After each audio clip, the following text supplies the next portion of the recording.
What is up, people? Hello and welcome back to the channel. Welcome back to another Cup Chasers Daily here on the podcast. Of course, we will be checking in on the World Cup action that was partaken in last night, and it was an absolutely crazy night, a wild night of World Cup qualifiers.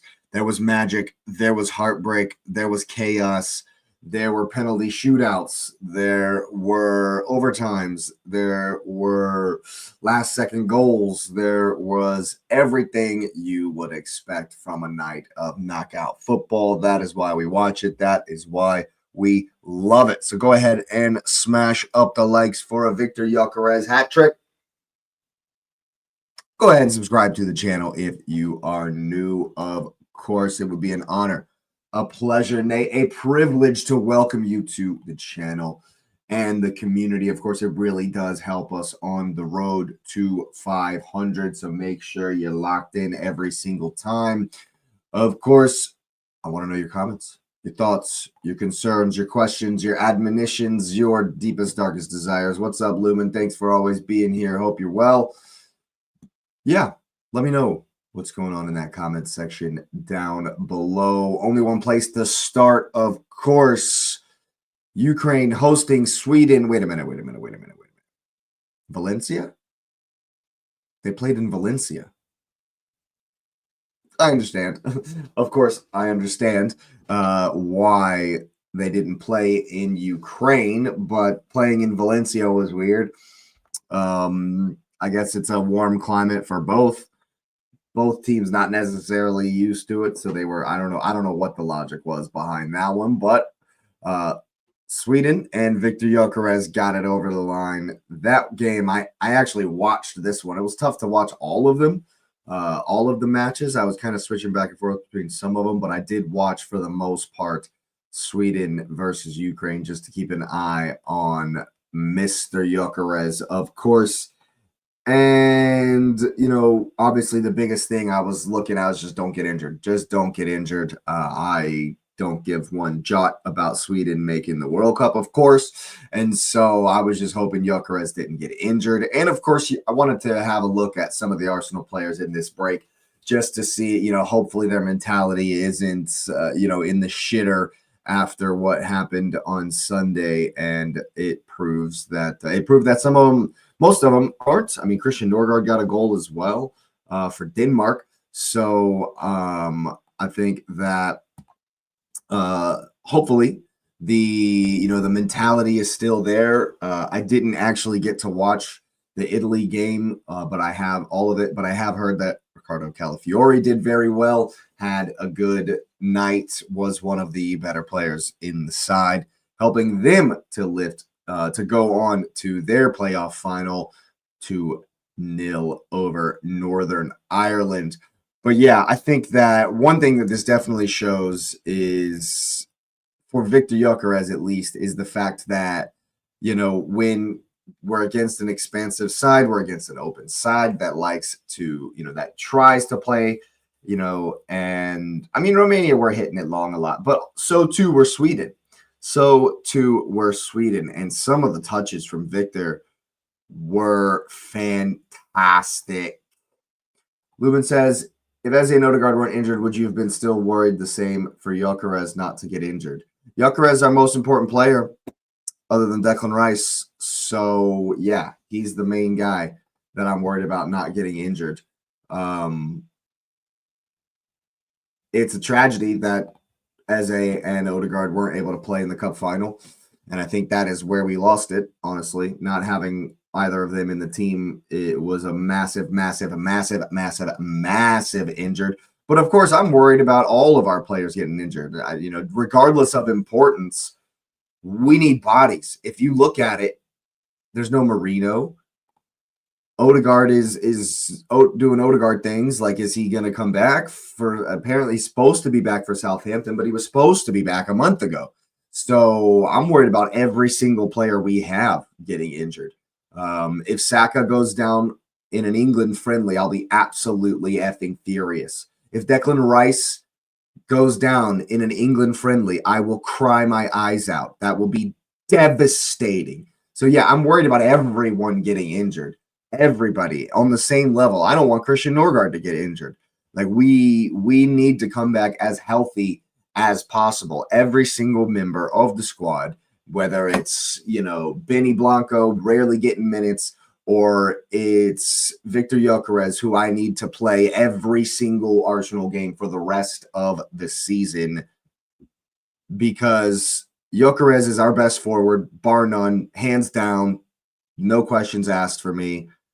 And I think we are going to see, especially if he does have a run of health for the rest of the season, we're going to see why Martin Odegaard is so important to this team. So important to this team. And we're going to see it in the coming weeks, couple of months at the rest of the season. I'm praying that he stays healthy, and so I'm very happy that he's not with Norway, especially since they're playing friendlies, nothing that's important, and so, yeah, I need all of our players to come back as healthy as humanly possible. It's, it doesn't matter where you play, if you're the backup, whatever. I need health. I need it, because for me, that is definitely one of the main reasons not having Eze and not having Martin Odegaard was terrible.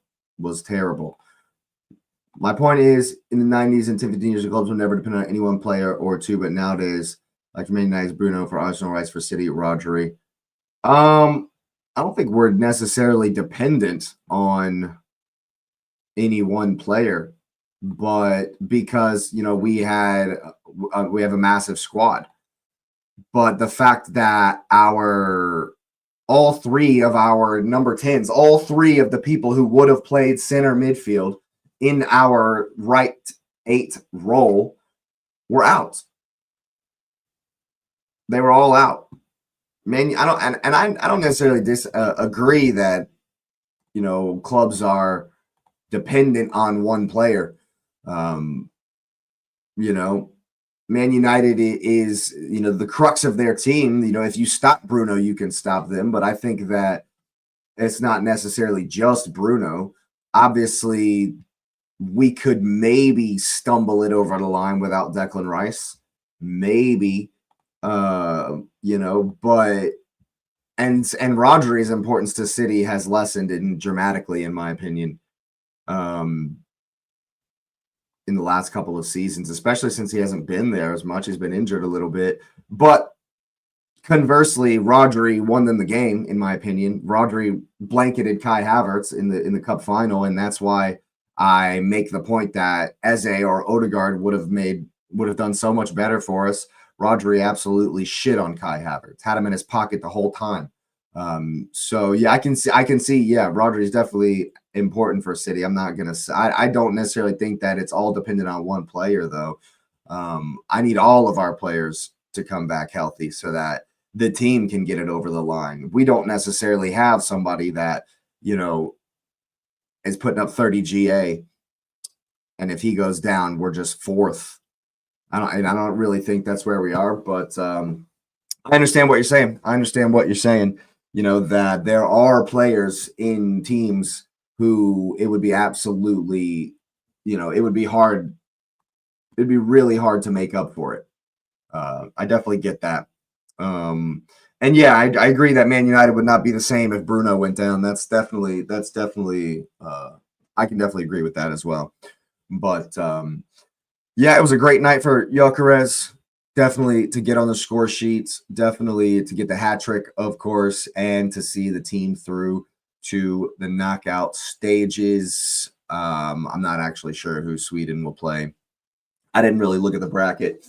It was devastating, though, for some of the teams in the British Isles. All 3 on the same night go out. Wales, Republic of Ireland, and Northern Ireland. Heartbreak. Of course, no one really expected Northern Ireland to beat Italy. So big ups to Italy. Of course, you got to have Italy at the World Cup, man. You got to have Italy at the World Cup. But I think they played Denmark. Or is it Kosovo? It might be Kosovo. Big ups to Kosovo, by the way. I did not expect them to beat Slovakia in a barnstormer 4-3. What a game. What a game that was. But I definitely didn't expect that to happen. But I think that's who Italy plays is Kosovo. Oof. The Welsh, man. I did watch the end of the Wales versus Czech Republic, or the end of the I watched the end of the Ireland versus Czech Republic game, and man, that was devastating. That was heartbreaking. Troy Parrott had a game, of course, as he usually does for Ireland. Got the 2 goals, got them 2-0 up, and then Czechia just kept going, and were able to scam a corner kick at the very end of the game to draw level. Then it went to penalties, and when Kelleher saved the first one, I was like, oh, yes, Ireland are going to get. I wanted Ireland to get through, man. I definitely wanted to see Ireland at the World Cup. And when Kelleher saved that first penalty, I was like, all right, we're in business. And then it just was all downhill from there, man. All downhill from there. And not as a player, but as a fan, I know that moment. I know that moment of heartbreak really, really keenly. It's a moment that I will never, never, ever forget in it's like November or October. It might have been October of 2017 when the U.S. gave up a half-field goal to Trinidad and Tobago. Thank you, Tim Howard, by the way. Thank you, Tim Howard, by the way, for giving up a half-field shot versus Trinidad and Tobago. Trinidad and effing Tobago. And we didn't qualify for the 2018 World Cup. I had to leave the bar. I was at an Arsenal bar watching the game. And if I didn't leave, they would have thrown me out. I was swearing profusely at the top of my lungs. I was so pissed. I was so devastated. So looking at the faces of the Irish fans of the team, like I know that feeling. Not obviously not being on the pitch, being a player, but in the state. But you know, seeing the fans, seeing the devastation on the fans' face, like I know that feeling, and it's keen and it's strong and it sticks with you. It sticks with you because I thoroughly enjoyed the World Cup in Russia. Oh man, what a tournament that was, with a massive asterisk next to it. Because America wasn't there. USA wasn't in it. And it was absolutely ugh. And I had to think about that every time. I was like, man, what a game. What a game that was, man. The opening game of that tournament was amazing. Russia did so well in that tournament. You know, there was so many great games, so many great goals. And the whole time I'm thinking, man, what the hell? My favorite part of World Cups is not even here. And that ended up being my favorite, you know, objectively one of my favorite World Cups. Obviously 2010, 2002, you know, when USA were doing better and were in the tournament. Those are obviously amazing memories. You know, Landon Donovan scoring versus Algeria, of course, but having had all of those memories before and knowing, you know, what could have been, you know, another opportunity in Russia for USA to play, you know, and another opportunity to have that joy, that journey, you know, that kind of experience, is just gone. And it's like, it's such a gut punch. It's such a gut punch. The same thing for Wales. Harry Wilson's debut. They go up in the game. Everything seems fine. And then they get pegged back, and they also go to penalties. So Wales and Ireland were in a penalty shootout at the same time. And it's Edin Dzeko, Father Time, the crypt keeper himself, in the 87th minute to peg Wales back and take it to overtime. And now Edin Dzeko has a chance to be one of the oldest players to ever play in a World Cup. I'm not sure who Bosnia, who the next team is for them in the playoff. So, you know, obviously there's one more step, but if he can lead the Bosnia-Herzegovina into the tournament, he will be one of the oldest players to make it to the World Cup, of course. Heartache for the Welsh. Another team, you know, I wanted to see them. obviously I wanted Italy to win. I want Italy to be at the tournament just for, classicism, just for the fact that they're one of the most, traditional World Cup teams, one of the most successful World Cup teams. But I wanted Ireland and Wales to win for sure. So it was definitely disappointing to see them both go on pins, no less, which is just heartbreaking. Absolutely heartbreaking. Of course, the guys that miss those penalties, that shit's gonna stick with you, man. Kind of shit sticks with you, dude. It's oof. But as for Turkey, another game that was there. Turkey, I watched some of that one as well. I'll be honest, Romania gave more than I expected. I thought Turkey were decent, not necessarily productive in front of the goal, but I definitely thought they were decent. I wasn't impressed with Romania, to be honest with you. And so I think on Tuesday, there are going to be some even more interesting fixtures. And of course, some even more keen heartache and heartbreak, as we know. Yeah, and the games have been settled. So it's Bosnia versus Italy in Bosnia. That'll be tough. That'll be tough right there. That's for sure. Czechia versus Denmark. That's going to be a tough game. What's up, SC Kingdom? How you doing? Hope you're well. Sweden versus Poland. Yeah, Poland beat Albania. So, but that's in Stockholm. That's good for Sweden, of course. The Kosovo-Turkey one is in Kosovo. And that one is interesting. I'm doing really well. I'm doing really, really well. Kingdom, thanks for being here every single time, of course. International over club, really? No, I don't agree with that at all. I think they're very, very different. Very, very, very different. I think that especially World Cups in particular, good.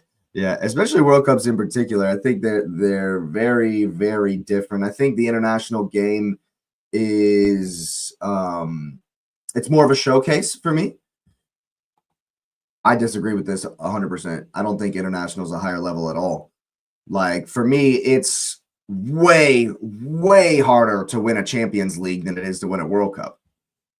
Way harder. And specifically because the teams that you're playing against in club level play with each other week in, week out, every day, over and over and over and over and over again, right?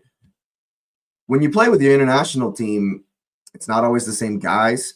You get 4 days of practice before, games. There's no way to drill. There's no real way to drill your formation and your tactics into a team. World Cup is knockout, not 2 legs. Yeah, that's true. World Cup is much harder. I disagree. I just disagree. I think that the teams that you play against in a Champions League and in the Premier League are so much more difficult. They're technically better overall. The team cohesion is always way better in club ball. And that's why in the World Cup, it's more exciting. The World Cup is I think, is definitely more gung-ho. I think it's more based on individual brilliance, right? And so that's why, that's why club teams end up buying superstars from the World Cup so often, is because the World Cup and the international, games lend themselves to individual brilliance. They lend themselves to, sometimes if you beat your man, there's going to be a ton of space because that particular team is not necessarily drilled on, okay, if that guy gets beat, I have to be here, and then the next guy has to be here. They don't get all that time to practice that stuff and have that drilled into them. So it's muscle memory and not, I have to think really hard. Stats, international is better in terms of average age and intensity. International players retire before club players. That's because they're playing club as well. That's because they're playing club ball as well. If you're an international, there's no way you're not at a club somewhere.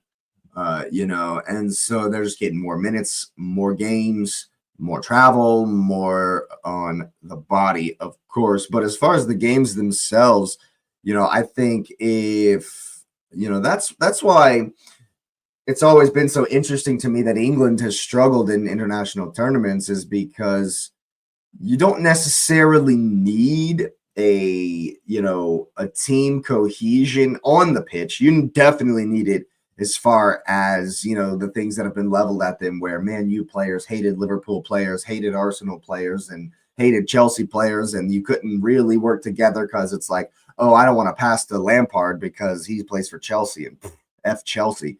I don't want to pass over here to Gerrard because I hate Liverpool, and I might check my decision. That kind of stuff is important. But that's kind of like off the field stuff. On the field, without the time to practice week in and week out, I think that there are more mistakes in international football. I think that they get,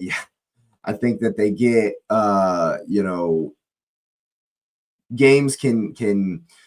I don't think there's necessarily as much comeback power. I think games are way more momentum based. I think they, it's all about who can step up in the moment. It's all about stars shining. It's all about individual brilliance for me. And I feel like that makes it overall, I think it makes the game easier. I think it makes it more fun to watch. Oh, we're all entitled to our opinions. I'm just some random on a YouTube channel. You know what I mean?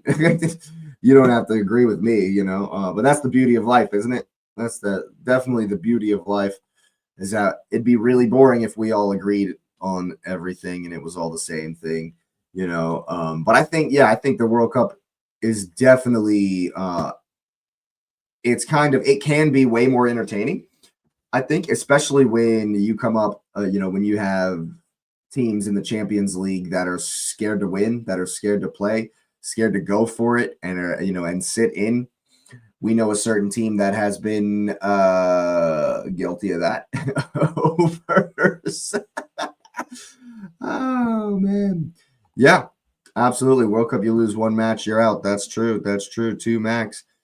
Yeah, definitely. Definitely. As far as the format, I hear what you're saying. As far as the format, I understand where you're coming from. But for me, you have to make the Champions League, first of all, through a 38 game league season, which is effing difficult as possible. Is really, really difficult to do. Only a handful of teams get to do that. And this year, 48 World Cup teams get to play. You can get in through your Nations League performance. You can get in through your whatever, all kinds of different things this year. You didn't have to necessarily perform amazingly well in the group stages of the qualifiers because you played well in the Nations League. Isn't that what happened to Sweden? Sweden were shit in the qualifier. I don't think they won a game in the qualifiers, but because they won the Nations League group, they got into these playoffs. And so I think it's definitely more difficult to get into a Champions League. I mean, at least nowadays, maybe not last time, as far as the qualifiers were concerned. But also, with the European qualifier group is like 9 teams. It's like 7 teams in each group or whatever. And so sometimes you're playing like North Macedonia, and you're playing against Latvia, and you're playing against, teams that, like Lithuania or some of the teams that are way down the pecking order, in the Champions League. To get to the Champions League, you got to be really, really good. But yeah, I think that all in all, it was a wild night of World Cup qualifiers, of course, and Tuesday's going to be a wild night as well. More heartache, more chaos, more glory, more dreams of winning the World Cup. And yeah, I think as far as prestige, yeah, it's obviously the World Cup. As far as, global stage, as far as recognition, renown, fame, yeah, it's the World Cup, of course. And, and I think that definitely the World Cup can be more special because it's rarer. There's only one every 4 years or whatever. And yeah, some of my favorite memories overall, some of my favorite memories in this game, in this world overall, yeah, of course, it's Landon Donovan scoring verse. Hey, that's what we're here for. That's what we're here for, SC. That's why we're here. That's why I do it.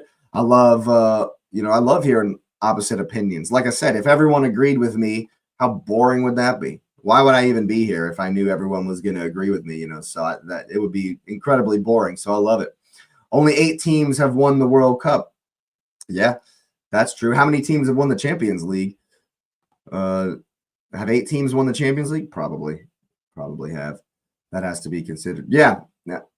And I think you're opening up a whole nother can of worms here, SC, with the teams that win the World Cup. Yeah, that's fair. That's fair. A lot more teams trying to compete in the champ. Well, no, that's not true. Maybe it is. I don't know. We're getting into some weird numbers here, yeah, but I think that the whole only 8 teams have won it thing, I think that's a whole other can of worms that can be connected to that, and politics come into it. And as you can see, old Donnie J is doing his best to make this the Donald Trump Cup, so who knows what kind of farcical craziness we're going to see from that angle in the World Cup, so it's interesting. That's an interesting one, and I could go on and on and on probably about why that is. Why only a handful of teams have won it, and why I expect one of those 8 teams to win this tournament as well. I'll be honest with you. I don't see Kosovo winning the World Cup. I don't see Turkey, winning the World Cup. I'm sorry. There's an outside chance. That the USA win it. But if the USA win it, that some envelopes have been passed. Some, Donald Trump paid somebody. Like, if America wins it, then some bullshit's going on. I'll tell you that right now.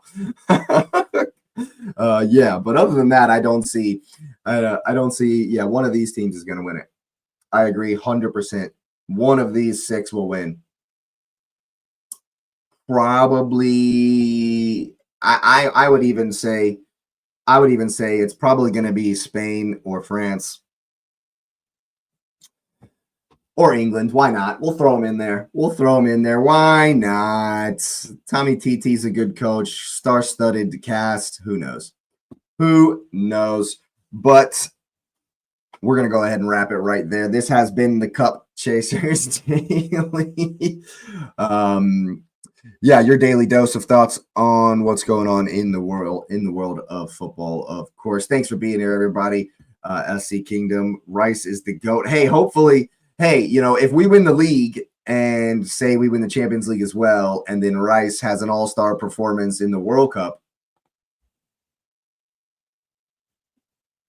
you never know.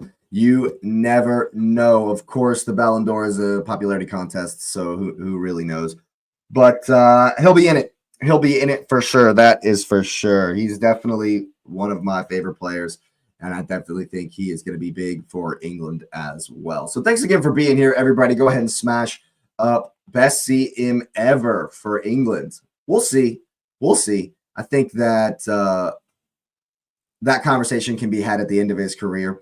I don't think he's necessarily got there yet, but he's on his way. He's definitely on his way, SC. I'm with you on that one. Yeah, so go ahead and smash up the likes on your way out. I do appreciate everyone being here. Go ahead and subscribe to the channel if you are new. It would be an honor, a pleasure, and a privilege to welcome you to the community. It really does help us on the road to 500. Helps the channel get pushed to new viewers and everyone else out on YouTube. Good night to you as well, SC Kingdom. Thank you for being here, and you will see me next time.